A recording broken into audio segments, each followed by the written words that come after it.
કોઈ કહે તો ગૌ માતા રખડે છે, તમારી માં છે તો આ રખડે છે એને હાચવો ને, બરોબર. તો હું એમ કહું કે આ પેલા રામ હતા ને તો એ સત્ય સનાતન ધર્મ એક જ હતો ને.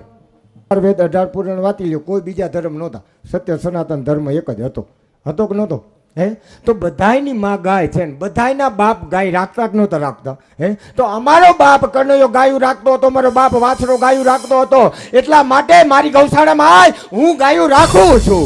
હે અમારા બાપની ગાયું અમે હાથી છે, તમારા બાપની ગાયું રખડે છે, અમારા બાપની નહીં. હે એ તમારા બાપની છે.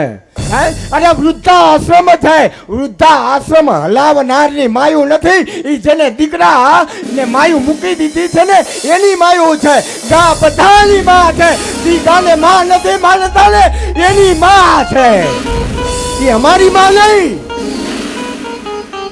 હે કોઈ એમ કહે કે અમારી નહીં, ગા બધાની માં છે, બધાના પૂર્વજો ગાયું રાખતા હતા, તો તમારી ગાયુંનો વંશ વેલો ક્યાં? બધાની માં ગાયું રાખતા હતા. હે અને બધાના આંગણામાં ગા હતી, ગાનો જ વેપાર હતો.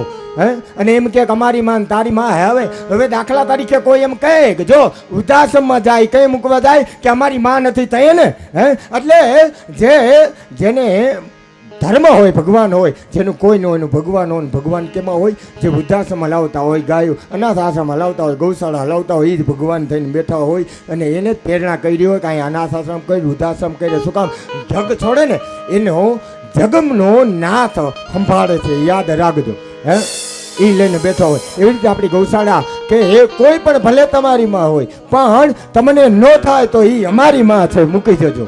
હે એટલે કોઈને એમ થાય કે ગા એ અમારી તમારી માં રખડે છે, તો એમ કહું કે અમારી માં તો અમારી પાસે છે. હે વૃદ્ધાશ્રમની અંદર જાય એટલે સત્ય સનાતન ધર્મના હિન્દુના જ છે અને આપણે હિન્દુ હોય એટલે આપણને થોડુંક કોઈ એમ કે તમારી માયું અહીંયા છે. નહીં, જેને મૂકી ગયા માં એની છે, પણ એને મૂકી દીધા ને એટલે અમે એના દીકરા થઈ ગયા, એટલે અમારી માં છે, તમે મૂકી દેજો. એવી જ રીતે જે ગા છે હે એ માં તો બધાની છે. હે કોણ કે છે નથી? અરે કૃષ્ણ અને કંસ છે એ હગા મામા ને ભાણેજ છે, તો ભાણેજની માં હોય ને મામાની ન હોય એવું બને કોઈ દી? હે અરે માં તો એની છે પણ એના વિચાર ફેર છે, એટલે કૃષ્ણ ભગવાને એને ધબધબાવી નાખ્યો હતો.